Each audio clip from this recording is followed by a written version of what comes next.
नमस्कार मित्रों। एक ऐसी बीमारी जिसका नाम सुनते ही हमारे मन में घबराहट फैल जाती है, उसके बावजूद आपने हिम्मत नहीं हारी और वो बीमारी है कैंसर। कैंसर जैसी गंभीर बीमारी से जूझते हुए आज भी शिक्षण, संवाद की जो परंपरा है उसको आपने जीवित रखा है और उस प्रेरणा के पथ पे आप डटी हुई हैं। आपसे बात करना केवल एक साक्षात्कार नहीं है, बल्कि जीवन के नए अर्थों को समझने का एक सार्थक प्रयास है। आइए उनसे सुनते हैं संघर्ष, उम्मीद और जिजीविषा की उनकी कहानी, उनकी जुबानी। और वो शिक्षक हैं डॉक्टर तनुश्री मुखर्जी, जो जयपुर के एमिटी यूनिवर्सिटी राजस्थान में मीडिया स्कूल, जो Amity school of journalism and mass communication है, वहाँ एसोसिएट प्रोफेसर के रूप में वर्षों से पढ़ा रही हैं। डॉक्टर तनु, हमारे इस कार्यक्रम में आपका बहुत बहुत स्वागत। बहुत बहुत धन्यवाद सर। तनु, जैसा मुझे याद आता है, आपकी जो पीएचडी की मौखिकी थी, उसको लेने के बाद जब आपके विश्वविद्यालय का दीक्षांत समारोह था, तो मुझे पहली बार इस बात की जानकारी मिली कि आप कुछ अस्वस्थ हैं। मुझे नहीं पता था कि वो किस तरह की अस्वस्थता है, लेकिन मैं ये जानना चाहूँगा, जब पहली बार आपको ये जानकारी मिली कि आप इस गंभीर व्याधि से एक तरह से कहीं ग्रस्त हो गई हैं, वो जो क्षण था, उस समय आपको अपने जीवन में किस तरह की अनुभूति हुई, किस तरह का बदलाव महसूस किया, कैसे आपने उस साहस के साथ वो उस क्षण की जो भी एक तरह से इमोशंस या भावनाएं आपके मन में पनपी, कुछ उस समय की यदि आपको परिस्थितियां या समय याद हो तो पहले हमारे साथ वो साझा करें आप। फर्स्ट ऑफ ऑल तो thank you so much Bhanawat sir. It's really a very delightful moment. I am very honoured. मुझे अत्यंत खुशी महसूस हो रही है कि आपने मुझे ये प्लेटफॉर्म दिया कि मैं लोगों के साथ शेयर कर सकूँ the actual real me. Being in academics for such a long period of time, almost 2 decades होने को हैं, I being in academics and a thorough academician, successful in many aspects. जो बहुत सारी चीज़ें मैं करना चाहती थी, I have done with the blessings of God, with the blessings of all senior people and mentors like Bhanawat sir और सारे mentors जिनको देख के हम लोग हर दिन इंस्पायर्ड होते हैं। And above all my mother, above all the blessings of my mother, क्योंकि मैंने लाइफ में इतना कुछ झेला है और इतना कुछ देखा है, जिसने मेरा जो लाइफ के प्रति नज़रिया और जो लाइफ में एक बैलेंस्ड अप्रोच रखना, उस चीज़ को मुझे बहुत अच्छे से मतलब बताया, सिखाया और अब मैं अपने लाइफ में उसी चीज़ को फॉलो करते हुए करती हूँ। तो first of all really thank you so much, क्योंकि हम लोग हमेशा सेशंस में जाते हैं तो बहुत सारी टीचिंग, एकेडमिक्स की बातें करते हैं, बट जिस दिन भानावत सर ने मेरे सामने में ये कंसेप्ट कहा कि Tanushree you have to share the journey of your life, the real you, तो ये एक बहुत ही अद्भुत इनोवेटिव कंसेप्ट है जिसको लेके भानावत सर ये यूट्यूब में सेशंस करते हैं, जिसमें कि हमें एक मौका मिलता है बोलने के लिए कि why somewhere we inspire. At least कुछ लोगों को तो हम लोग इंस्पायर करते हैं, तो हम में वो खास बात क्या है। तो आज मैं आपके सामने में ये बातें शेयर करूंगी। लाइक मेनी अदर पीपल, मेरे में एक चीज़ हमेशा ये रही है कि हमेशा कुछ करना है, और मैं आपको बताऊंगी ये हमेशा कुछ करना है ने ही मुझे अभी तक जिंदा रखा है। अगर आप मेरे कैंसर के बारे में जानेंगे तो आपको शायद ये लगेगा कि अभी मेरा जिंदा होना मुमकिन नहीं था। मतलब मेरे सारे फैमिली मेंबर्स, मेरे सारे ऑन्कोलॉजिस्ट ये कह रहे थे कि नहीं, इस बार शायद she would not be able to survive, she would not be able to face this second bout of cancer. लेकिन वो जो मेरे अंदर एक स्पिरिट रहा है, और ये सारे पार्टिसिपेंट्स को मैं बोलूंगी, ये spirit is your biggest medicine. मेरे में ये स्पिरिट है कि नहीं, मुझे कुछ करना है। मतलब I can not give up like this.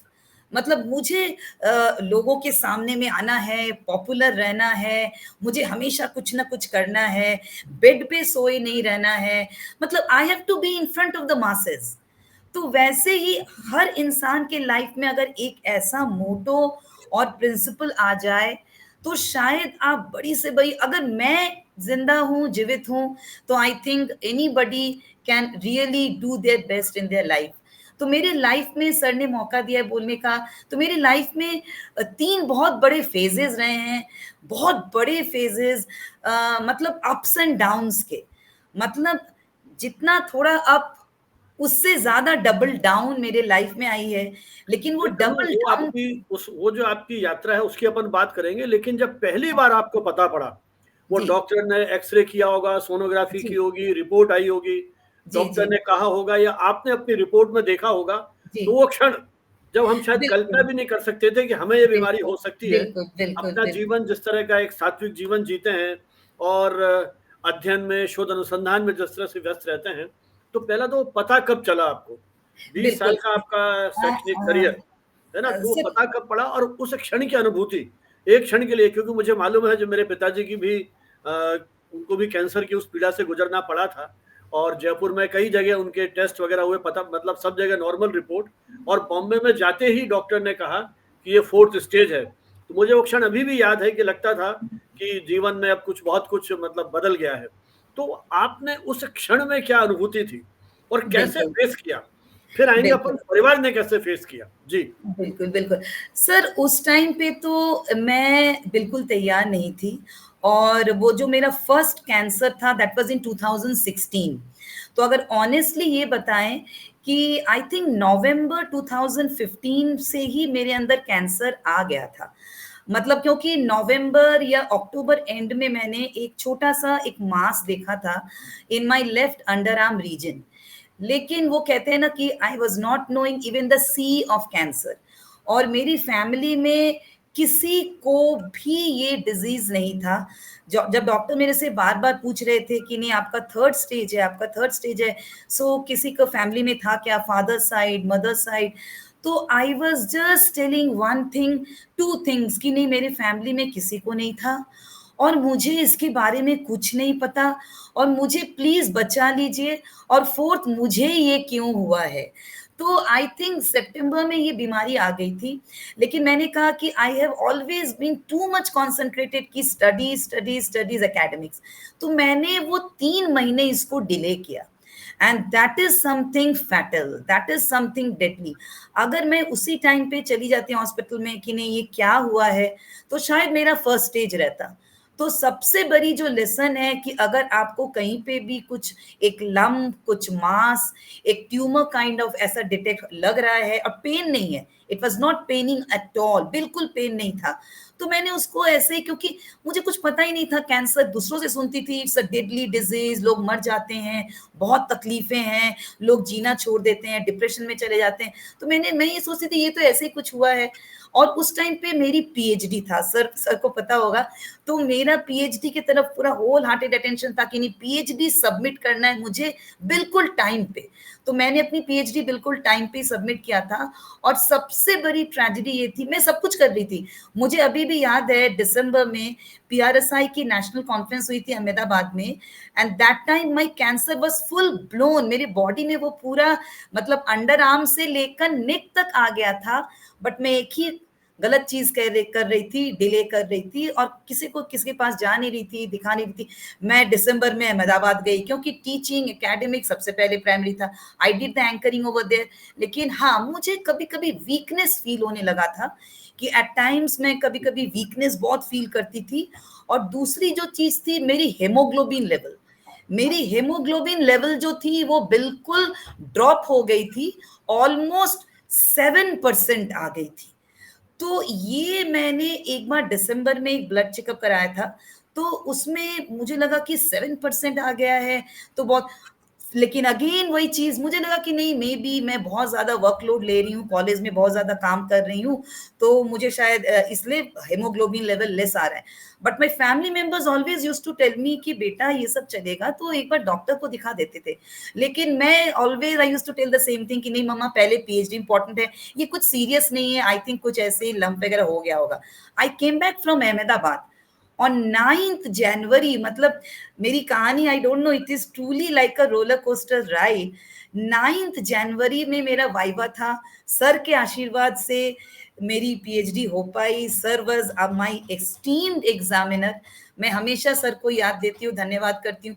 और मुझे अभी भी याद है जब मैं पीएचडी फाइनल वाइवा के लिए जा रही थी, उस टाइम भी चक्कर आया था। मीन्स आप सोचिए how much I was, means the cancer was full blown at that point of time. So 9th January sir, it was a very big day of my life, because उस दिन मेरी PhD की viva थी, final viva. तो इतने सालों का जो सपना था कि finally my hard work will come to the culmination today, का ये बहुत ही बड़ा दिन था। मीन्स इतने सालों की मेहनत। And I am very thankful to Bhanawar sir, because sir ने मतलब joined in my PhD viva as the examiner.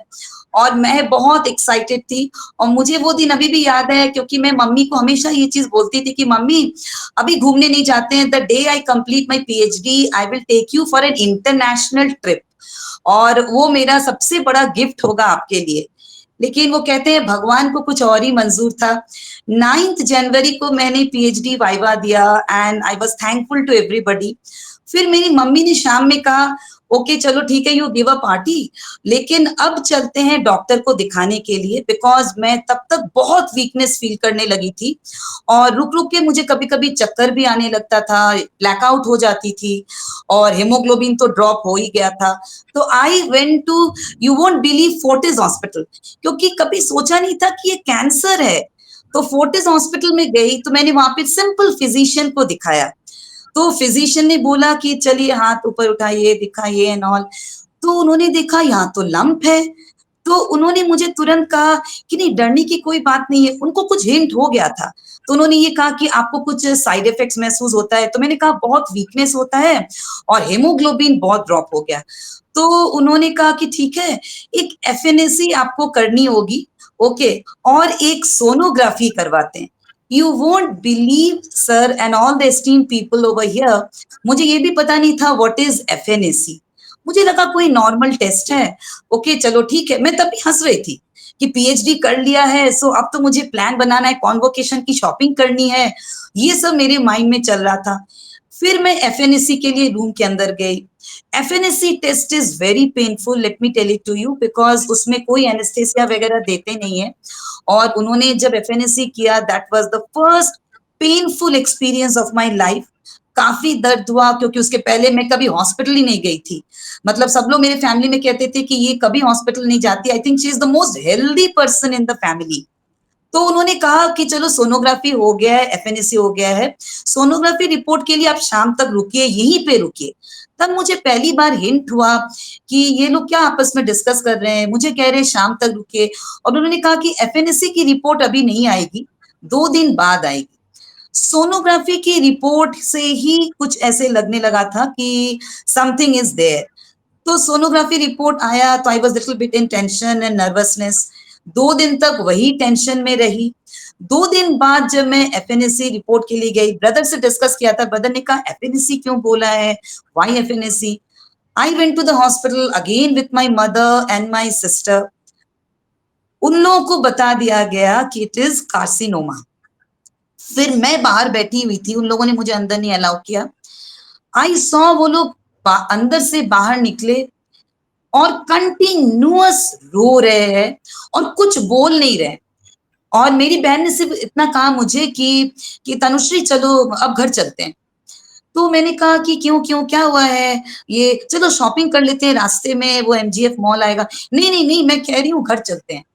फिर मैं घर पे आ गई। पूरी journey, that was the most sad journey of my life. किसी ने कुछ बात नहीं किया। मैं विंडो पेन से देख रही थी कि ये लोग मेरे से बात क्यों नहीं कर रहे हैं, बात क्यों नहीं कर रहे हैं, और वो लोग सिर्फ मुझे देख रहे हैं। मैं घर पे आई तो मैं अपने रूम में बैठ गई, कोई नहीं बात कर रहा है, और मैं फिर से बहुत वीकनेस फील कर रही।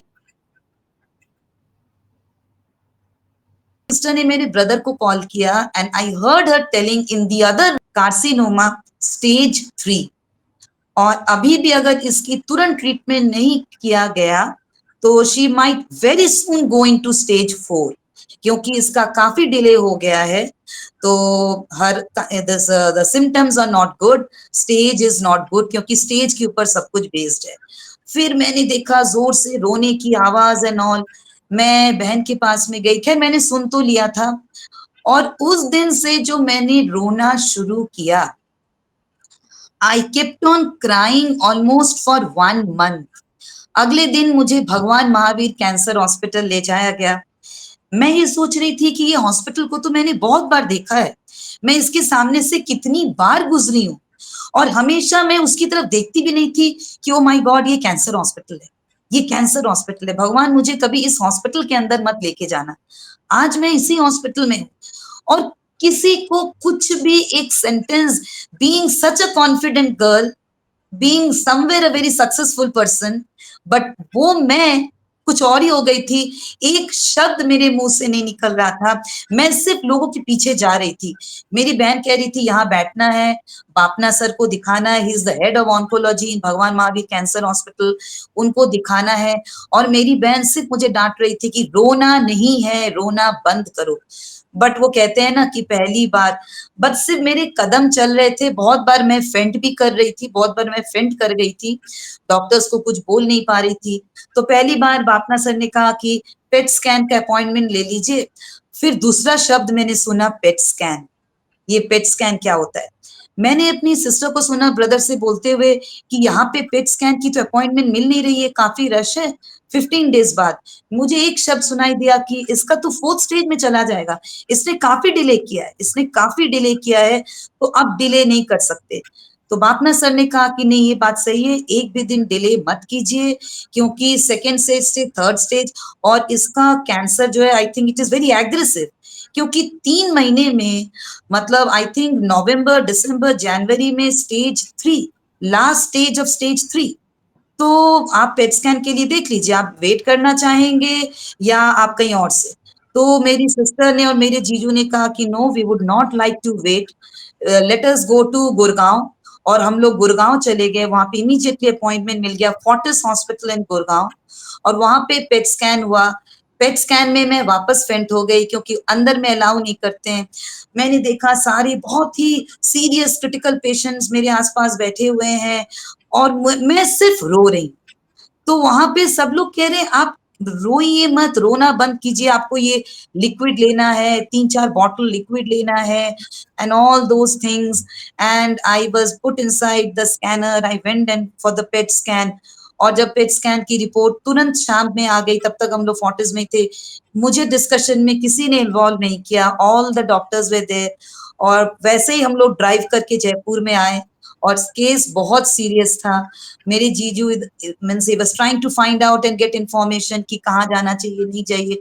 बट माय ब्रदर, वो कहते हैं ना कि जब आप बहुत ट्रबल में होते हैं, मेरे लाइफ का दूसरा लेसन, जब आप बहुत ट्रबल में होते हैं, you really get a god, god in the living form, and that was my brother, that was my brother. मेरे ब्रदर ने कहा कि एक भी दिन डिले नहीं करेंगे, you come to Mumbai immediate. और मैं I went with my brother in law. अगले दिन ही प्लेन से मैं I rush to Tata Memorial, I was crying again in the plane. Tata Memorial में मेरा पहली बार आई कार्ड बना। मैं ये सोच रही थी मैं कहाँ आ गई। I was in Amity university, मेरा लाइफ तो हैपनिंग था। अभी अभी तुरंत मेरी पीएचडी की वाइवा हुई, अभी तो मैं कॉन्वोकेशन में जाने वाली थी। तो I think somewhere my PhD is like a story, means PhD दिया और उसके 3-4 दिन बाद ही द कैंसर वाज डिटेक्टेड। और मैं टाटा मेमोरियल में गई, वहां पे बहुत सारे टेस्ट वगैरह हुए, और इमीडिएटली उसके पहले एक और भी बहुत बड़ी चीज हुई थी। Before I move to Mumbai, मुझे ब्रदर ने कहा कि इमीडिएटली आ जाओ। तो मैंने कहा कि नहीं, मैं कॉन्वोकेशन अटेंड करके जाऊं। तो मेरे ब्रदर ने कहा तुम्हारे पास टाइम नहीं है, you are in to fourth stage now.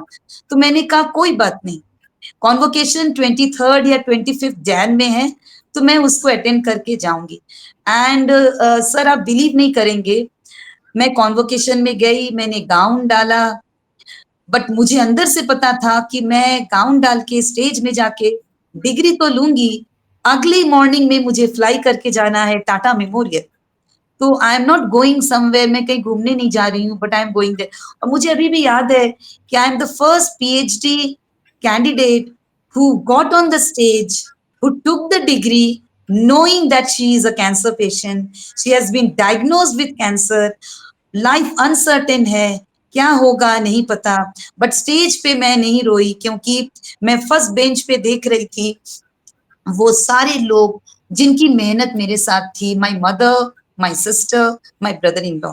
But I could see stage पे जो एंकरिंग कर रहे थे उनकी आंसू, आंखों में भी आंसू थे कि सी दिस गर्ल, बिल्कुल शाम को ही ये पैकिंग करेगी and she has to fly to Mumbai, but फिर भी ये स्टेज पे आई है to take her degree. And I took my degree. और वो डिग्री फिर मैंने देखा नहीं सर, मैंने वो डिग्री लिया to for the sake of my family members.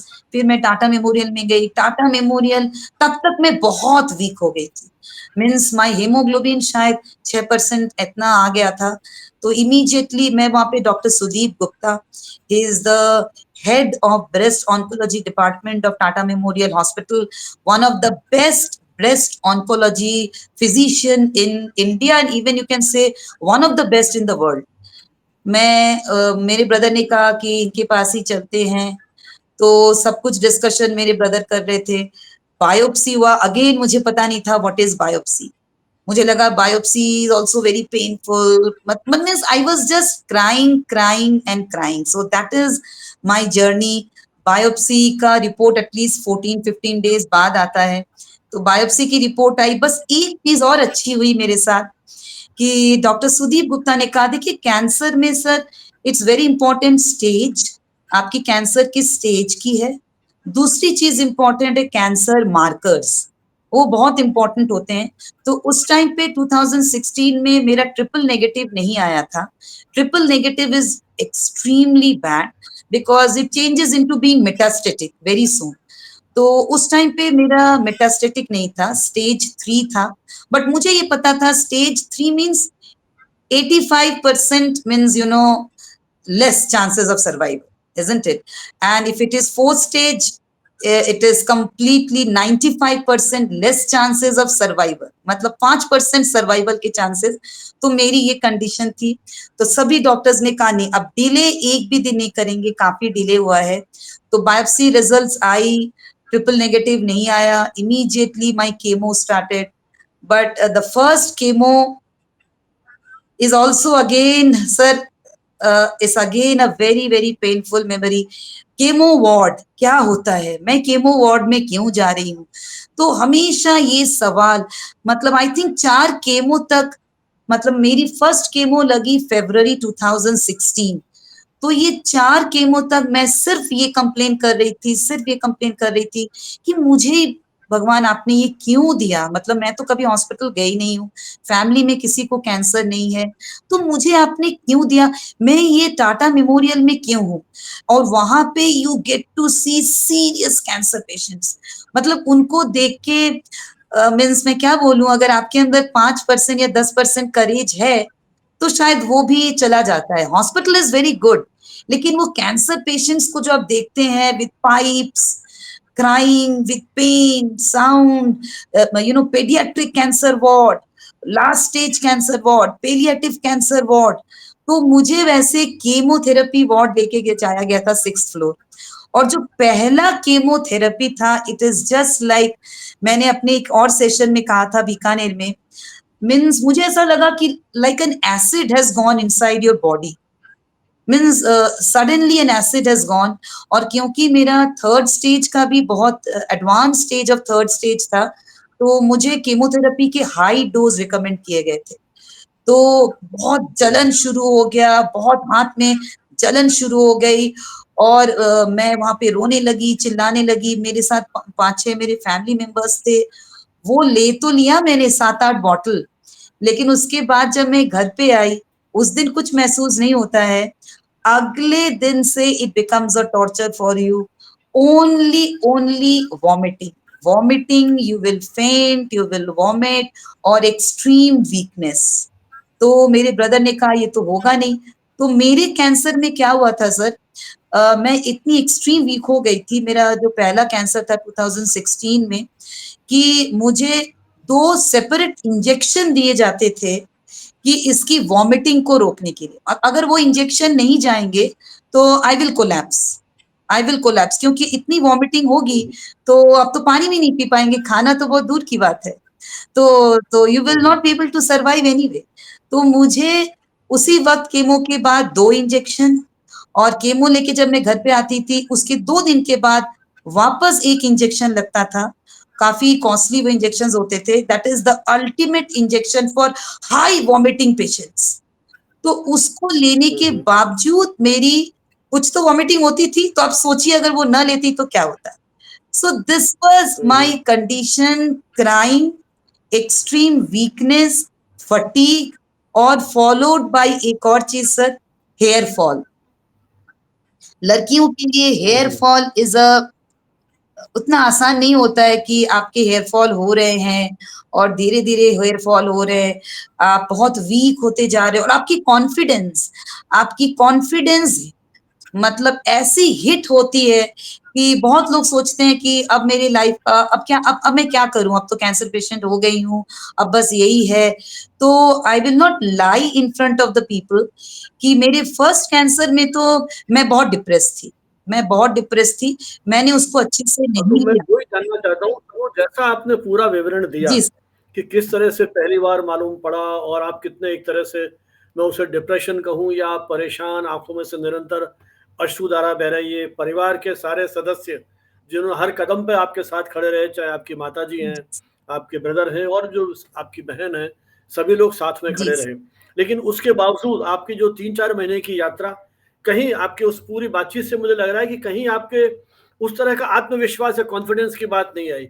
Hospitals में जिन यातनाओं से आप, जिस पीड़ा से आप गुजरे, तो फिर इस सारी स्थिति से क्योंकि कीमो का तो शरीर पर बहुत असर पड़ता है, मैंने खुद ने, जैसे मैंने कहा कि परिवार में देखा है, तो वो जो सारा एक परिदृश्य था उस दौर का, कि आपका मनोबल कहीं डगमगा रहा था, कितनी आकांक्षाएं कि हम दूसरे देश में यात्रा पे जाएंगे, पीएचडी को एंजॉय करेंगे, ये करेंगे, विद्यार्थियों के साथ आपका जिस तरह का जुड़ाव, तो ये अचानक जिस तरह का दौर आया, तो कब कैसे वो मोमेंट्स आए कि आपने अपने आप को संभाला और आपके जो आसपास के मित्र थे, परिवार के लोग थे, स्टूडेंट्स थे, कलीग्स थे, उनका व्यवहार, आपके फ्रेंड्स हैं, उनका किस तरह का व्यवहार रहा, और वो सारी जो आपकी यात्रा है, उसको कैसे आप आज एक्सप्लेन बिल्कुल, करेंगे? बिल्कुल सर, मुझे तो पहली बात बहुत जी। खुशी हो रही है क्योंकि ये मेरी नेगेटिविटी जो थी वो आई थिंक सिर्फ 3rd केमोथेरेपी तक था। क्योंकि आपने परिवार के बारे में बोला, कैंसर में 2 चीज़ों की बहुत ज़रूरत होती है। एक है आपकी पॉज़िटिविटी, जो मेरी 3 केमो तक नहीं थी ऑनेस्टली, क्योंकि पहली बार ये डिज़ीज़ को झेल रही थी, और एक सक्सेसफुल लाइफ़ के बाद अचानक एक एक ऐसा मोड़ आ जाए कि आप बिल्कुल छुट्टी पे हैं, लीव पे हैं और आप कुछ नहीं कर पा रहे हैं। बट सेकंड जो सपोर्ट होता है बिसाइड्स बीइंग कॉन्फिडेंट, वो होता है family support. My family was the biggest pillar. एक तो मेरे ब्रदर, जिन्होंने मुझे कहा कि नहीं, तुम्हारे कैंसर को देखते हुए तुम जयपुर में कंटिन्यू मत करो, यू कम टू मुंबई। और मेरे brother, he is a paediatric consultant इन मुंबई, और अपनी ओपीडी कर करके वो हमेशा आते थे, हर केमो में रहते थे और डॉक्टर्स के साथ बहुत इंटेंसिव डिस्कस करते थे। मतलब my brother is always very much interested in research, कि नहीं, हार नहीं मानेंगे, और क्या, और कौन सी मेडिसिन, और क्या चल सकता है, और क्या लेटेस्ट इन्वेंशन हो रहे हैं in this area, in this field. So always used to discuss with the doctors. And second is my mother and my sister. मेरी सिस्टर ने, you won't believe, you know my Neiphiu, उनके school से छुट्टी ले ली और छुट्टी लेके लिटरली वो रीलोकेट हो गए इन मुंबई। सो जब तक मैं 8-9 महीने मुंबई में थी, my sister, my mother, and my nephew. My nephew was not going to school, and they all came to Mumbai, and that was my biggest support. Her chemo में my sister used to be there. मेरी mummy थोड़ी depressed हो गई थी, तो mummy 2 chemo के बाद नहीं जाती थी क्योंकि वो मेरी तकलीफ नहीं देख पाती थी. But my sister is very bold. लेकिन सर ने एक चीज बहुत अच्छा बोला है, मैं यहाँ पे ये बोलना चाहूंगी. 3rd केमो के बाद मेरी सिस्टर ने एक दिन मुझे बहुत डांटा, और उस डांट ने मुझे बदल दिया. मेरी सिस्टर ने कहा कि तनुश्री देखो, कैंसर का ट्रीटमेंट कोई 2 दिन 3 का ट्रीटमेंट नहीं है, तो you know everything now. 3 chemo तुम ले चुकी हो, तो ये 1 मंथ का ट्रीटमेंट नहीं है, ये 2 महीने का ट्रीटमेंट नहीं है, अभी काफी लंबा चलेगा, काफी लंबा. बहुत सारे पेनफुल मोमेंट्स आएंगे, ऑपरेशन होगा, रेडिएशन होगा, तो मैं तुमसे छुपाना नहीं चाहती. तो ऐसे रोने से तुमको काम नहीं चलेगा, तो या तो यू क्विट, या तो तुम हार मान लो, हम लोग जयपुर चलते हैं वापस. क्योंकि उन्होंने मुझे थोड़ा ज्यादा ही डांट के कहा कि सिर्फ तुम अकेली नहीं झेल रही हो, तुम्हारे साथ हम लोग भी झेल रहे हैं, हम लोग सब मतलब सैक्रिफाइस कर रहे हैं, ये कर रहे हैं, तो you have to give your best show. तुम सोच लो कि तुम्हारे लाइफ की ये बिगेस्ट फाइट है, तो तुम अपनी तरफ से जितना बेस्ट फाइट दे सको तुमको अभी देना है, तो या तो रो या मरो. तो this was one thing which she told me जब मैं केमो के लिए बाहर वेट कर रही थी, और उन्होंने कहा कि तुम रोना बंद करो, ये सारे कैंसर पेशेंट्स अब तुम्हारे फ्रेंड है, उनके साथ मिलो, उनकी कहानी सुनो, उनके दुखों को सुनो और रोना बंद करो. And sir you won't believe, 4th cancer में मैं गई, मैंने किसी को अपने साथ नहीं बुलाया, मैंने हंसते हुए केमो लिया. मैं नर्सेस से बात कर रही थी, उनसे बल्कि हंस रही थी. केमो लेके मैं बाहर निकली, मैं कैंटीन में गई. मैं टाटा मेमोरियल के कैंटीन में कभी नहीं जाती थी क्योंकि वहां भी पेशेंट्स होते थे, वही दुख भरी कहानियां लोग शेयर करते थे. मैं टाटा मेमोरियल के कैंटीन में गई, मुझे ऐसा लग रहा था कि नहीं, अभी तो I M one of them, so I should start loving them a lot. और वो पॉजिटिव थिंकिंग का इतना असर हुआ कि 4th केमो का मेरे बॉडी में एक मिरेकल हुआ. 4th केमो के बाद जब मैं डॉक्टर के पास गई, तो डॉक्टर ने कहा कि इसके तो सारे लिम्फ नोड्स जो थे, करिश्मा हो गया है, बिल्कुल मिरेकल हो गया है. इसके जो सारे लिम्फ नोड्स थे ऑलरेडी वो नेगेटिव हो गए हैं, अब वो पॉजिटिव नहीं रहे. मतलब इसके बॉडी में केमो का बहुत अच्छा असर हुआ है. और अगर कैंसर पेशेंट्स वो केमो के टाइम पे नेगेटिव हो गए, तो फिर chemo doesn't work. This is again a very important thing. तो वो जो पॉजिटिविटी मैंने अंदर लाई, और मैंने तुरंत फील किया कि मेरा जो कैंसर था वो लेफ्ट अंडर आर्म से नेक तक आ गया था. तो मैंने देखा वो जो मास था, ट्यूमर था, वो दिखता था, बट अब वो दिख नहीं रहा है, वो बिल्कुल थोड़ा सबसाइड हो गया है, दिख नहीं रहा है. और डॉक्टर ने कहा कि बिल्कुल मिरेकल मैजिक हो गया है, इसके तो सारे एकदम नेगेटिव हो गए हैं, तो बहुत अच्छा रिस्पॉन्स हुआ है, तो keep it up, be like this. So that was my second motivator.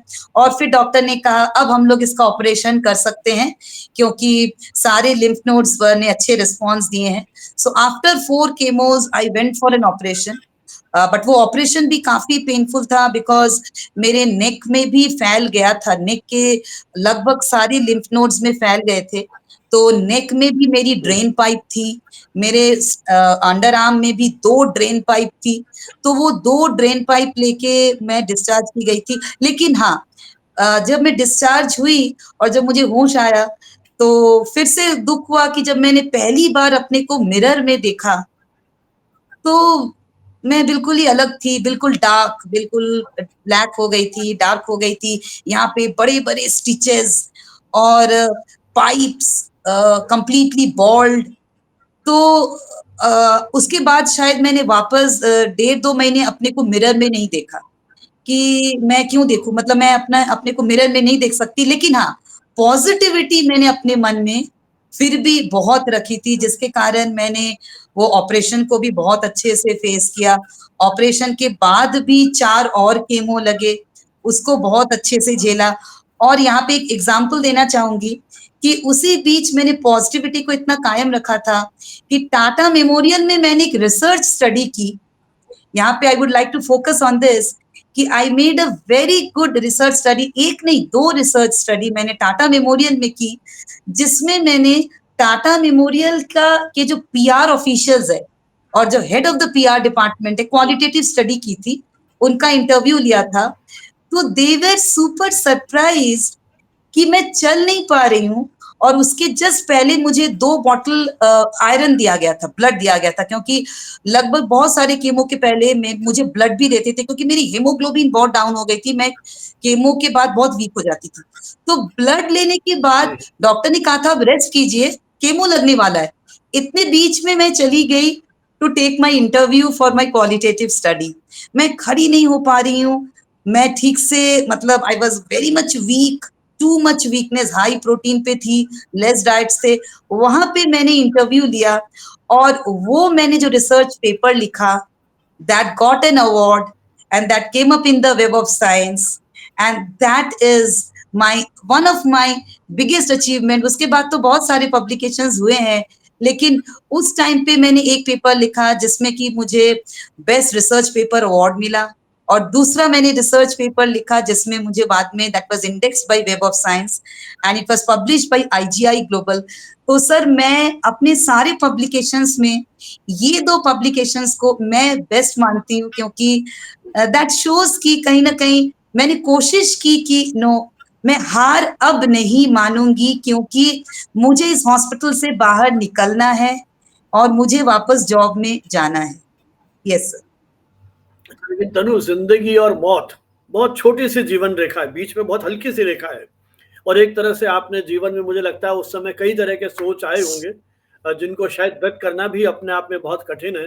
हर क्षण हर पल आपने अपने आप को जीते और मरते देखा, और अब स्थिति ये आई है कि एक तरह से आपने मृत्यु को भी चुनौती दी है। इस सारे परिस्थिति में जीवन के प्रति आपकी जो एक दृष्टि थी इस बीमारी से पहले और बाद, उसमें किस तरह का परिवर्तन आप देखते हैं? सर ये क्वेश्चन बहुत ही अच्छा है, मैं इस पे जरूर बोलना चाहूंगी। मैंने actually before my cancer I used to always feel कि हेल्थ तो आपके साथ हमेशा है, मतलब मैंने हेल्थ को कहीं ना कहीं पे नजरअंदाज किया, डिले किया, जिसके कारण मेरी लाइन ऑफ ट्रीटमेंट चेंज हो गई। अगर मेरा कैंसर फर्स्ट स्टेज में डिटेक्ट होता तो शायद इतने केमोस नहीं लगते, शायद इतने सेशंस ऑफ रेडियोथेरेपी नहीं होता, और मेरा कैंसर तो 2022 में वापस रिकर हुआ। ये तो 2016 की कहानी बता रही हूँ मैं। 2022 में जो मेरा वापस कैंसर रिकर हुआ, तो that was again more deadly, that was metastatic cancer, and मतलब मैं उसको बोलूं नॉन क्यूरेबल, क्योंकि it came up in my neck region.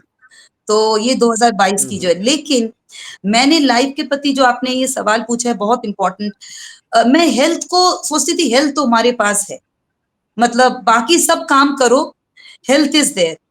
But ये कैंसर ने मुझे सिखा दिया, हर पल मुझे ये सिखा दिया कि work life balance is something which is very very important. देखिए, human body is like a machine, आप बहुत काम कर रहे हैं, लेकिन आपका हर काम, आपका हर टेंशन, आपका कंटिन्यूअस डे नाइट काम करने से अंदर में क्या हो रहा है, you never know. That is something which is very very important.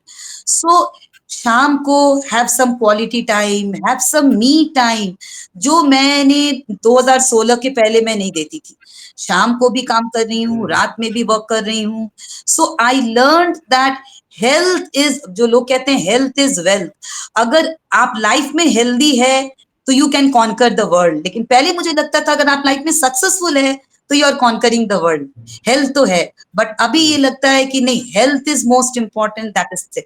Second चीज मैं बोलना चाहूंगी कि लाइफ के जो आपके पास अभी के जो पल है ना, गौर गोपाल दास ने अपने एक सेशन में बहुत अच्छी बात कही थी कि please enjoy the journey of your life, don't wait for the final destination. मैं क्या सोचती थी, पीएचडी होगा, तो मैं अब्रॉड जाऊंगी, मम्मी को लेके जाऊंगी, पीएचडी करूंगी, तो मैं ये करूंगी, तो मैं ये करूंगी। उसके पहले मेरी कितनी फैमिली ट्रिप्स प्लान होती थी, मैं नहीं जाती थी। मैं कहती थी नहीं, अभी तो पीएचडी इंपॉर्टेंट है, अभी तो ये करना है। बट वो आने वाला future, you never know, you never know. तो अभी मैंने ये सीखा है कि enjoy every moment of their life. Destination is there, but while moving towards destination, don't forget enjoying every moment. Every moment is very important, very precious in your life. तो इसीलिए अभी मैंने ये सीखा है कि आगे कुछ भी हो, लेकिन अभी जो आपके पास पल है उसको, उसमें नो मत बोलिए, go for it, enjoy, enjoy life. और तीसरी चीज मैं बोलना चाहूंगी, मैं यहाँ पे मतलब I been very much inspired by two people in my life sir. Charlie Chaplin somewhere really inspires me. लोग उनको बहुत बड़े कॉमेडियन के तौर पे जानते हैं, लेकिन उनकी लाइफ की जो बहुत सारी सैड मोमेंट्स हैं, दैट वेरी फ्यू पीपल, वो ऑन स्क्रीन लोगों को हंसाते थे, बट एक्चुअली वो जो है, वो मैं बिलीव करती हूँ, जो मैंने पहले बार नहीं मतलब फॉलो किया था। चार्ली चैपलिन ने दो चीजें कही थी कि if you want to cry, cry in the rain that nobody can see your tear. और दूसरी चीज, if you want to see the rainbow, if you want to see the rainbow, you have to look up. Rainbow देखने के लिए आपको ऊपर देखना है। आप बिलीव नहीं करेंगे, जब मुझे ओटी में लेके जा रहे थे, तो कुछ लोगों ने कहा था कि अगर आपकी कैंसर बहुत ज्यादा स्प्रेड हो गई होगी तो we have to go for mastectomy. तो उस टाइम पे भी मैंने माइंड बना लिया था कि मैं ये सब नहीं सुनूंगी, मैं तो ये नहीं सुनने वाली हूँ। और सर आप बिलीव नहीं करेंगे, उस टाइम पे मेरे माइंड में ये चल रहा था कि मैंने वो लेक्चर में ये टॉपिक पढ़ाया था, मैंने ये रिसर्च पे ये अवार्ड जीता है। तो एज अ रिजल्ट जब मुझे ओटी के अंदर लेके जा रहे थे, बस मुझे सिर्फ ब्रदर की आवाज आ रही थी, all the best, all the best ताना, ये तुम्हारे लाइफ की बिगेस्ट फाइट है, तुमको फाइट करना है। तो मैंने ब्रदर को कहा था कि don't worry, don't worry, I am okay, I will give my best fight, thank you so much. और क्योंकि मैं माइंड में ये नेगेटिव चीजों को नहीं ले रही थी। और तीसरी चीजों में कह रही थी, ऑलवेज मैं ये देख रही थी कि एक मेरे सामने एक टनल है, एक टनल है। तो टनल में अभी बहुत अंधेरा है, अभी बहुत अंधेरा है, मानती हूँ बहुत अंधेरा है, बहुत केमो लेने हैं, बहुत कुछ झेलना है, पेन है, लेकिन टनल के एंड में एक रोशनी मुझे दिख रही। तो मैं अपने आंखों को उस रोशनी की तरफ चैनलाइज करती थी कि एक ना एक दिन मैं चाहे धीरे धीरे चल के, लेकिन वो रोशनी तक मैं जरूर पहुंचूंगी। और शायद मैं पहुंच पाई आप लोग के आशीर्वाद से। अच्छा, इस सारे दौर में क्योंकि आपने कई तरह के उन परिस्थितियों का सामना जी किया, वो जो आपने वर्क लाइफ बैलेंस की बात की, तो जो आप कक्षाओं में आपने विद्यार्थियों के साथ फिर किस तरह का, या जो आप, क्योंकि क्लासेस की तैयारी भी करनी पड़ती है, विद्यार्थियों के करियर निर्माण की भी बात है, बहुत सारी चीजें हैं, तो कैसे आपने उस शारीरिक चुनौतियों के बीच अपना बेस्ट स्टूडेंट्स को दिया, उसको कैसे मैनेज किया आपने? सर इसमें मैं एक चीज और मतलब बोलना चाहूंगी, thank you so much sir for the very good question. इसमें सर एक चीज आती है, पैशन। मतलब in all my sessions I always tell to the students and the participants, अगर आप लाइफ में वो चीज कर रहे हैं जिसमें आपका पैशन है, तो पहली चीज है वो आपको एनर्जेटिक कर देगा। उस चीज से अगर आप थकते भी हो, लेकिन वो थकावट में भी आपको बहुत मजा आ रहा है। तो मैं ये मानती हूँ कि कैंसर ट्रीटमेंट लेने के बाद जब मैं आई थी, सबसे पहली बात तो है कि my department, my colleagues, my university, my students, my all academic fraternity members, they were all very supportive. तो एक सपोर्टिव माहौल, एक सपोर्टिव एनवायरनमेंट का बहुत बड़ा ये होता है। Students have been very supportive. I still not remember, कम से कम मैं 2 साल तक कैप डाल के जाती थी। सेकंड कैंसर में थोड़ा और पॉजिटिव फील करने के लिए मैंने कैप को हटा दिया था। I used to wear my wig. मैंने बहुत सारे विग्स खरीद लिए थे कि कोई बात नहीं, विग विग पहन के चलते हैं क्लास लेने के लिए।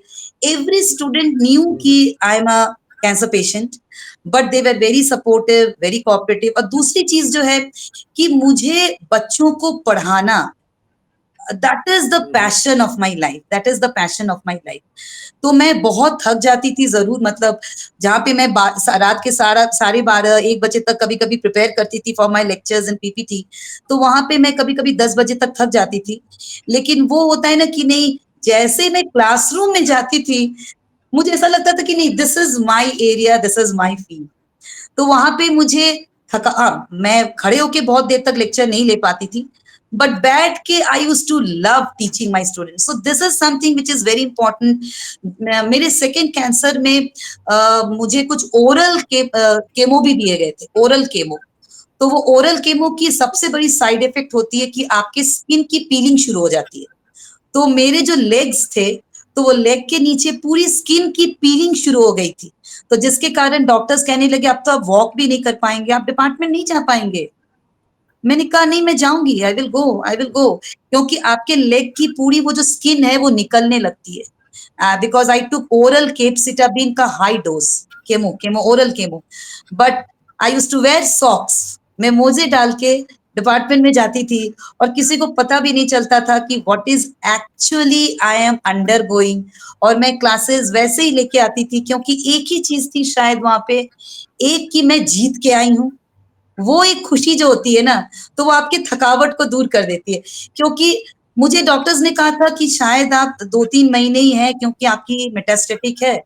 जो मेरा सेकेंड बार जो कैंसर आया था सर, रिलैप्स ऑफ कैंसर, तो उस बार डॉक्टर्स ने कहा था कि नहीं, आपका इस बार तो कैंसर नॉट क्योरेबल है। 2016 में तो क्योरेबल था, बट अभी क्योरेबल नहीं है। तो और बहुत ही, ये कौन से ईयर की बात है जब डॉक्टर ने कहा सर क्यूरेबल नहीं है? 2022 वेरी मच अच्छा नाउ। अच्छा। इसी में एक जिज्ञासा और है, वो कोविड का दौर था वो। Yes sir, yes sir. जब आपने मतलब एक तरह से ठीक, तो कोविड में तो अस्पताल जाना, डॉक्टर से बात करना, ये भी अपने आप में बहुत जी बड़ा सर। चैलेंज था। उसको कैसे आपने मतलब किस तरह से अपने आप को सुरक्षित रखा? उतनी बड़ी मतलब त्रासदी पूरी जी दुनिया सर। में जो आई थी, तो कैसे आपने सर कोविड में झेला सर उन चीजों Covid, everybody they were in this lockdown. Covid था 2020 में, तो उस टाइम पे मैं पहला जो मेरा कैंसर था उसको अच्छे से ट्रीटमेंट वगैरह करके आ गई थी। कॉलेज मैंने 2016 के दिसंबर में ही ज्वाइन कर लिया था, और 2020 में जब कोविड आया तो सब लोग लॉकडाउन में थे। और क्योंकि मेरी जो 2016 की ट्रीटमेंट थी वो पूरी हो गई थी, तो उसके बाद डॉक्टर्स ने कहा था कि आपको कुछ 1-2 मेडिसिन्स थे, हॉर्मोन्स वाले थे और कुछ कैल्शियम वगैरह थे, वो लेना है और रेगुलरली आपको अपने ऑन्कोलॉजिस्ट से कंसल्टेशन में रहना है आफ्टर एवरी 3 मंथ्स। तो फिर मैं जयपुर में आ गई, मैंने कॉलेज वगैरह जॉइन कर लिया था और मैं रेगुलरली एक चीज़ मैंने बहुत अच्छे से फॉलो किया, वो है मैं I never failed out in my regular checkup in the hospitals. और मैं जब 2020 में जब कोविड हुआ था, तो वहाँ पे बापना सर ने क्या किया था कि वो अपने सारे पेशेंट्स का ऑनलाइन व्हाट्सएप वीडियो कॉल में ही कंसल्टेशन लेते थे। तो मैं रेगुलरली उनके साथ कंसल्टेशन करती थी कि हाँ, ये हो रहा है, अभी मुझे कुछ प्रॉब्लम नहीं है, मैं दवाई वगैरह ले रही हूँ। और उस टाइम पे मुझे कोई भी एमआरआई, कोई भी पेट स्कैन नहीं बताया गया था। Most of the cancer patients, बहुत लोगों के साथ ऐसा होता है कि आफ्टर द ट्रीटमेंट उनको रिकमेंड किया जाता है कि आपको पेट स्कैन करवाते रहना है या एमआरआई। कोविड टाइम पे सर मैंने वही कंसल्टेशन अपना रेगुलरली जारी रखा और जो भी डॉक्टर्स ने मुझे 1-2 मेडिसिन्स दिए थे, सप्लीमेंट्री विटामिन्स एंड ऑल दिए थे, तो वो मैं रेगुलरली ले रही थी और आई वाज़ वेरी पॉजिटिव। मैंने कहा ना कि आप जिस काम में पैशनेट होते हो, तो मैं कॉलेज में फिर से जॉइन करना चाहती थी। I joined my college, so I was very much into taking my classes, doing my research work, going for different sessions। हाँ, लेकिन कोविड पीरियड में भी मैंने अपनी पॉजिटिविटी को बनाए रखा। यहाँ पे एक चीज और शेयर करना चाहूंगी कि I was also affected with Covid. So there was a time कि I was also affected, my mother was also a COVID positive। तो उस टाइम पे मुझे अपनी देखभाल करनी होती थी, मम्मी का देखभाल करना होता था, प्लस बहुत लोग ये बोलने लगे थे कि कैंसर पेशेंट्स के लिए कोविड अच्छा नहीं है। ये भी एक बहुत ज्यादा मतलब डर था कि बहुत सारे कैंसर पेशेंट्स कोविड के टाइम पे उनकी डेथ हो गई, बिकॉज उनकी इम्यूनिटी बहुत लो होती है। तो ये सबको मतलब झेलते हुए मैंने फिर भी एक चीज हमेशा रखी थी, पॉजिटिविटी। हमेशा मुस्कुराते रहिए, चेहरे पे एक स्माइल रखिए, जो है वो है। लेकिन अगर आप उससे हताश होके आप बैठ जाएंगे तो you can not do your job. अगर मैं ऐसा करती, I could not have been able to take care of my mother. My mother is also a very serious patient, तो और my mother is fully dependent on me. तो मुझे mummy का भी ध्यान रखना था, अपना भी ध्यान रखना था। तो मेरे में ये था कि मैं ये जान गई थी कि वर्क लाइफ बैलेंस तो होना चाहिए, हेल्थ इज इम्पॉर्टेंट। लेकिन आप भगवान के प्रति मैं बहुत ज्यादा शुक्रगुजार थी, जो मुझे हैप्पी फील करती थी कि चलो मैं जिंदा हूं, I am again doing my job. तो कोविड में भी मैंने अपने को बहुत पॉजिटिव रखा, क्लासेस में I was taking my classes, but yes, medical checkups, online consultations and medicine मैं रेगुलरली ले रही थी सर। चलिए, आपकी जो पूरी 1 दशक की यात्रा है और जिस तरह से आपने डॉक्टर्स के लगातार टच में रहे, अब आज की तारीख में आपके स्वास्थ्य को लेकर के क्या स्थिति है? आज की तारीख में सर, हेल्थ कैसी है आपकी? सर अब राइट नाउ अब to be very honest, my health is good. क्योंकि मैं ये मंत्रा को हमेशा फॉलो करती हूँ कि ऑलवेज बी पॉजिटिव। दूसरी चीज मैं ये मानती हूँ कि कुछ लोगों के आशीर्वाद और ब्लेसिंग्स बहुत रोल प्ले करते हैं, जिसमें कि मेरे जो फ्रेंड्स, कोलीग, सीनियर्स, क्योंकि आपने भी सर मेरे से बहुत बार पूछा था how is your health, how you are doing now. I remember all PRSI members asking me. तो वो जो एक होता है कि लोग आपके बारे में पूछ रहे हैं, तो वो आपको बहुत खुशी देती है सर, आपको बहुत पॉजिटिविटी देती है। और जिसके कारण कि 2022 में जब मेरा कैंसर फिर से रिलैप्स हुआ, तो डॉक्टर्स ने कहा कि नहीं, इस बात तो ट्रीटेबल भी नहीं है, क्यूरेबल भी नहीं है। दूसरी चीज ये मेटास्टेटिक है। तीसरी चीज ये ऐसे जगह में फैल गया है, that is in the neck. तो नेक में ऑपरेट भी नहीं हो सकता, because it was on my all main veins and arteries of the neck. तो वहां पे अगर ऑपरेट करेंगे तो ब्लड लॉस से इसका ऐसे भी डेथ हो जाएगा। तो I knew all the truth. तो मेरे पास एक ही रास्ता बचा था, दैट वाज रेडिएशन। तो मैंने बहुत अच्छे से रेडिएशन लेके, ट्रीटमेंट लेके मैंने वापस मैं I join my job. But इस टाइम पे डॉक्टर ने मुझे कहा था कि आपकी MRI रेगुलरली होगी, पेट रेगुलरली होगा, because now you are a metastatic cancer and it is a much more difficult case to fight. लेकिन ये बात है कि मैं वो करती हूँ। I had my very recently 1 MRI also. लेकिन जब मैं MRI में जाती हूँ, मैं थोड़ी बहुत टेंशन में रहती हूँ, टू बी वेरी ऑनेस्ट। थोड़ी बहुत टेंशन में रहती हूँ कि रिजल्ट क्या आएगा, रिजल्ट। बट उसको मैं अपने दिल पे, दिमाग में ज्यादा देर हावी नहीं होने देती। And this is one biggest, I must say, because I see so many people suffering from cancer every day. मैं दो चीज देखती हूँ कि जैसे ही किसी को ये डायग्नोज होता है, वो सोचते हैं कि अब तो कुछ नहीं बचा। तो वो मेरे साथ पहली बार हुआ था, और वो अब तो कुछ नहीं बचा, वो इतना ज्यादा धीरे धीरे धीरे धीरे नेगेटिव हो जाता है, उनको खुद नहीं पता चलता कि वो उनके माइंड में कितनी नेगेटिविटी फैला रहे हैं, कितना डाल रहे हैं। तो जिसके कारण वो सोचते हैं कि now I can not do anything. तो जो भी हॉर्मोन्स हैं उस पे भी इफेक्ट होता है। So I do one thing, when I go for my MRI, when I go for my PET, I am in tension, I am in little bit of depression, but उसके बाद जब मैं बाहर निकलती हूँ, I immediately try to forget it. मैं अगले पल ये सोचती हूँ, अच्छा मुझे कल ये करना है, मुझे कल ये असाइनमेंट है, मुझे कल ये मीटिंग है, मुझे ये रिपोर्ट देना है। So I would suggest 2 things. One is always be positive and please keep yourself busy. If you are diagnosed with cancer also, मतलब आप ये मत सोचिए कि अब मुझे कुछ, मतलब मैंने इतने 90% सर, 80-90% कैंसर पेशेंट्स को देखे हैं, many of them die. Why? Because, और वो लोग जब मुझे देखते हैं तो वो कहते हैं कि नहीं, तुम्हें देख के, मतलब आप लोग के आशीर्वाद से तुम्हें देख के लगता नहीं कि still you are in tension, you are a metastatic, you are a stage 4 cancer. I am right now a stage 4 cancer patient. So how do you do, how do you manage? तो I always tell them कि नहीं, मैं, एक तो चीज है कि now I enjoy every moment in my life, health has become important for me. और तीसरी जो चीज है, I never stay with negative people. वो नेगेटिव लोगों की company always matters a lot. आप नेगेटिव लोगों के साथ रहेंगे तो वो आपको और नेगेटिव करेंगे. You know you are a cancer patient, आप उससे बच नहीं सकते. So you stay with positive people, be with happy people, go and join some groups, organizations, people who give you real happiness, and always keep yourself busy. Never keep लेकिन yourself तनु, lonely, alone. आपने अपनी पूरी इस जीवन यात्रा के बहाने मुझे लगता है कि जी बहुत सर. कुछ संदेश लोगों को दिया है कि किस प्रकार जीवन के हर पल को जीने की कोशिश करें, और जीवन में कोई भी चुनौती आए, चाहे वो कैंसर है या कैसी भी चुनौती है, वो कभी हिम्मत नहीं हारें. वो जो जुनून जी जिजीविषा आपने उस समय के साथ अर्जित की है, मुझे लगता है यही एक सबसे बड़ी प्रेरणा है जिसने आपको इस गंभीर चुनौती से एक तरह से विजय प्राप्त करने की प्रेरणा दी है. मान लो आपको अपनी इस पूरी जीवन पे एक डॉक्यूमेंट्री बनानी हो, क्या सोच सकते हैं आप, क्या हेडलाइन देंगे उसकी आप? मेरी पूरी जीवन पे सर डॉक्यूमेंट्री.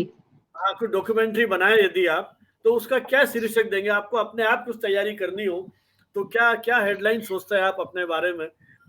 बिल्कुल बिल्कुल सर. मैं आप देख रहे हैं कि आई हैव ऑलवेज, मैं सिर्फ ये बोलती नहीं हूँ, ये जो स्माइल है मैं इसमें जीती हूँ, and I follow it every day. कि ये एक स्माइल जो है ना, आपके बॉडी के अंदर भी बायोलॉजिकली वो काम करती है सर. क्योंकि being such a patient I can tell this. और जो आपने कहा डॉक्यूमेंट्री, उसका मैं एक ही मंत्र दूंगी, नेवर से नेवर. वाह, इन चलिए योर इन्हीं लाइफ, हाँ हाँ, कुछ कह रहे थे आप? इन योर लाइफ आप इसको अगर मंत्रा बना लें कि नेवर से नेवर, ये 3 शब्द हैं, और मैं उसको हमेशा ये फॉलो करती हूँ कि आप अगर दिल से अगर हार मान लेते हैं, क्विट कर देते हैं, तो आपको सारी चीजें बहुत बड़ी लगेगी, बहुत पेनफुल लगेगी. लेकिन अगर आप ये सोचे कि नहीं, मुझे इसको फेस करके निकलना ही है, क्योंकि मुझे अभी बहुत कुछ करना है, तो ये जो पॉजिटिव फीलिंग है ना, ये आपको बहुत स्ट्रांग बनाती है, and that makes you feel happy.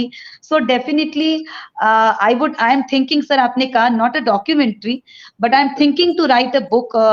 बहुत सारे senior people like you all, 3-4 दिन पहले भी मुझे बहुत head of the PR and corporate communication department doctor mister Anuj Dayal sir, उन्होंने भी कहा कि आप अपने जीवन पे एक बुक लिखिए. तो मेरी वाकई में इच्छा है कि मैं अपने लाइफ के एटलीस्ट इतने जो फेजेस, जर्नीज के ऊपर एक बुक लिखूं, और उसका टॉपिक मैं ये रखूंगी, नेवर से नेवर. वाह, चलिए हमारी बहुत बहुत शुभकामनाएं हैं. आपका ये जो पैशन है अपने काम के प्रति, अपने जीवन के प्रति, इसी प्रकार बना रहे. और आपने समय निकाला और ये सब बातचीत की. मुझे लगता है कि हमारे इस चैनल के दर्शकों को निश्चित रूप से प्रेरणा मिलेगी, और इस उम्मीद में कि आप आने वाले समय में इसी प्रकार से स्वस्थ रहें, और मीडिया शिक्षा के साथ साथ जो कैंसर या इस तरह के जो पेशेंट्स हैं या इस तरह के अवसाद में जो लोग हैं, उनके लिए एक नई मिसाल और प्रेरणा का आधार बने रहें. इन्हीं शब्दों के साथ आपको बहुत बहुत शुभकामनाएं. धन्यवाद. मैं भी एक चीज बोलना चाहूंगी सर कि थैंक यू सो मच, क्योंकि ये पल बहुत ही मेरे लिए special, and it was truly a platform on which I got a chance to share. और मुझे वाकई में ये लगता है कि अगर मेरे बातों से लोगों को इंस्पिरेशन मिली है, अगर उनको प्रेरणा मिली है, तो that would be the happiest moment of my life. So many thanks sir, आपने मुझे ये मौका दिया. Thank you very much. Thank you so much sir. Thank you for the opportunity sir.